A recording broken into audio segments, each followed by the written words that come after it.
అతిమానవత్వం, రేడియోల అతిమానవీయ కోణాలు, అలాగే పత్రికల మానవీయ కథలు సోషల్ మీడియాలో అప్పట్లో లేవనుకోండి. ఏది లిబరల్స్ లేదా అతి లౌకికవాదులు, అతి సామాజికవేత్తలు కలిపి ఈ దేశం మీద రుద్దినటువంటి ఏకైక దరిద్రుడు హఫీజ్ సయీద్.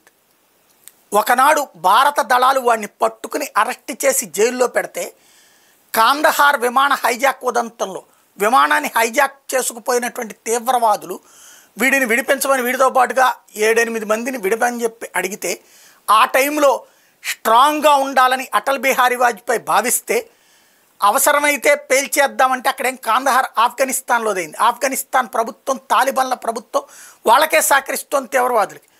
అట్లాంటి సందర్భంలో మనం వెళ్ళి ఆపరేషన్ చేసి అయితే అయిందని వాళ్ళందరినీ పేల్చేయాలి. పనిలో పనిగా మనవాళ్ళు కూడా చచ్చిపోతారు కొంతమంది. ఆపరేషన్ చేయడానికి సిద్ధపడితే ఖచ్చితంగా మనవాళ్ళు కొంతమంది చచ్చిపోతారు, కానీ ఫైనల్గా తీవ్రవాదులు లేపేయచ్చు. దానికి సిద్ధపడ్డ సందర్భంలో టీవీల ద్వారా, పేపర్ల ద్వారా, రేడియోల ద్వారా రకరకాల ప్రచారాలు చేసి దేశవ్యాప్త ఊరేగింపులు చేసి అతి ప్రచారం చేసి తీవ్రవాదులను విడిచిపెడితే తప్పేంటంట. కాంగ్రెస్ హయాంలో కూడా విడిచిపెట్టారు. అమాయకులైనటువంటి ప్రజలు ఒక 70 మంది 80 మంది ఉన్నారని చెప్పి ఆనాడు వాడిని వదిలిపెట్టడంతే ఆ హఫీజ్ సయీద్ అనేటటువంటి వాడే ఈ రోజున ఇప్పటికీ భారతదేశంలో జరిగిన అనేక దాష్టీకాలకి కారణమయ్యాడు. వేలాది మంది ప్రాణాలు తీయడానికి కారణమైనటువంటి దుర్మార్గుడు వాడు.